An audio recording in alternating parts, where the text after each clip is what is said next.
প্রিয় ভিউয়ার্স, এটা হচ্ছে পত্রিকা বিতান, দক্ষিণ চট্টগ্রামের উপশহর কেরানীহাটে একমাত্র পত্রিকা এজেন্ট, যার বর্তমান পরিচালক হচ্ছেন এনামুল হক এনাম ভাই।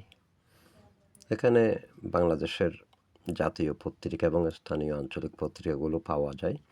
আমি যখন আসলে পত্রিকা পাঠ করতে শিখি, তখন চট্টগ্রামের পত্রিকাগুলোর দাম ছিল যেমন দৈনিক আজাদী ৩৫ পয়সা, ঢাকার ইত্তেফাক, সংবাদ, অবজারভার এগুলো ছিল 50 পয়সা মাত্র।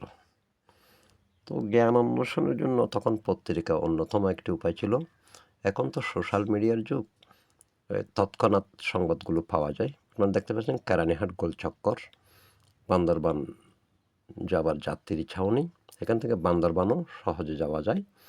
এই যে বান্দরবানের লোকাল বাসগুলো দাঁড়িয়ে আছে, আপনারা দেখতে পাচ্ছেন পত্রিকা বিতান, বিতানের সামনে পাঠকেরা পত্রিকা পড়ছে, ক্রয় করছে। তো পত্রিকাগুলোই মোটামুটি আমরা আমজনতার একমাত্র ভরসা।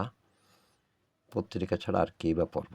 সোশ্যাল মিডিয়াতে অনেক তথ্য পাওয়া গেলেও সেগুলো আসলে মস্তিষ্কে সংরক্ষণ করা যায় না। প্রিন্ট মিডিয়া পড়তে হয়, যারা আসলে পত্রিকার পোকা আর কি।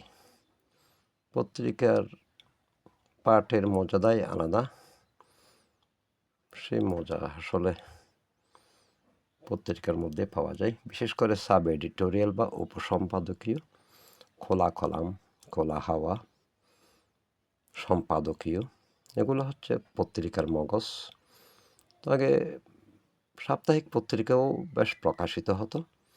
তার মধ্যে আমাদের যুগে সচিত্র সন্ধানী ছিল অনুসন্ধানী পত্রিকা, খুবই ভালো একটা ম্যাগাজিন ছিল। ছিল সিনেমাটিক পত্রিকা, সাপ্তাহিক চিত্রালী, পূর্বাণী ইত্যাদি। তো আপনারা দেখতে পাচ্ছেন কেরানীহাট গোলচক্করের মোড়ে পত্রিকা বিতান, যার পরিচালক হচ্ছেন এনামুল হক এনাম ভাই। এখান থেকে বান্দরবানও সহজে যাওয়া যায়, কক্সবাজার তো অবশ্যই যাওয়া যায়, চট্টগ্রামেও যাওয়া যায়। সবার জন্য শুভকামনা রইল। ভালো থাকবেন, সুস্থ থাকবেন।